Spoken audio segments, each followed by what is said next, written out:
CM आवास में UPA विधायक दल की बैठक में भाग लेने के लिए विधायक और मंत्री पहुंचने लगे हैं। आज की बैठक में कई अहम मुद्दों को लेकर चर्चा होगी। राजनीतिक और स्थिरता को लेकर भी विशेष रूप से मंथन किया जाएगा।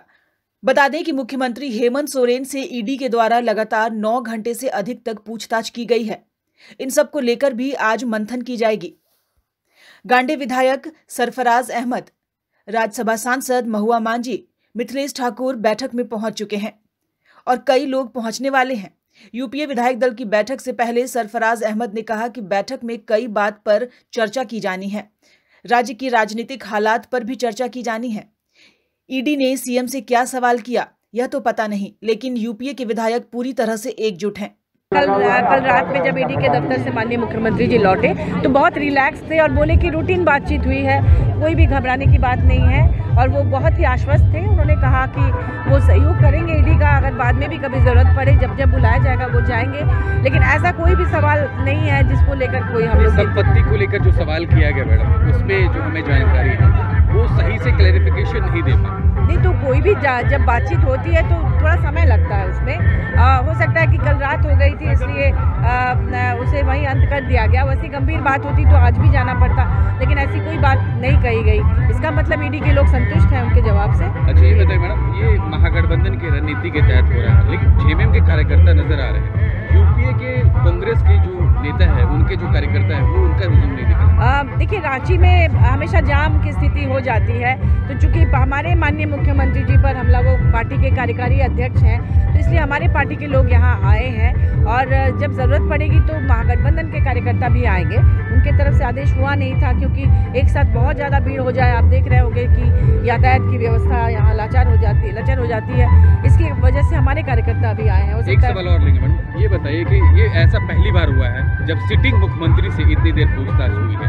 क्या लगता है, आप किस प्रकार में इसको देखते हैं? देखिए इस देश में इस तरह की घटनाएं भाजपा के कार्यकाल में ही हो रही है। सचमुच ये कभी भी किसी सिटिंग माननीय मुख्यमंत्री को इस तरह से ईडी के दफ्तर में नहीं बुलाया गया था। और अगर केंद्रीय जांच एजेंसियां तटस्थ और निष्पक्ष रूप से काम करती तो इसके पहले जो भाजपा सरकार थी उसके मुख्यमंत्री, उनके मंत्रियों पर ढेर सारे आरोप लगे हैं और उन पर कभी ईडी का कोई रेड नहीं हो रहा है, उन्हें समन भी नहीं किया जा रहा है। और माननीय मुख्यमंत्री जी ने ये भी कहा कि कल जो बातचीत हुई उससे उनको ऐसा लगा कि वो सारी जांच, मतलब वो सारे सांप निकल कर उस बिल में जाएंगे जहाँ पर भाजपा के लोग ही बैठे हुए हैं। इसलिए कुछ ऐसी बातें हैं, मुझे लगता है कि जांच जाएगी तो उन्हीं के घर जाएगी। लड़ाई तो जारी है, गंभीर लड़ाई, और हम अब अपनी बात तो रखेंगे ही।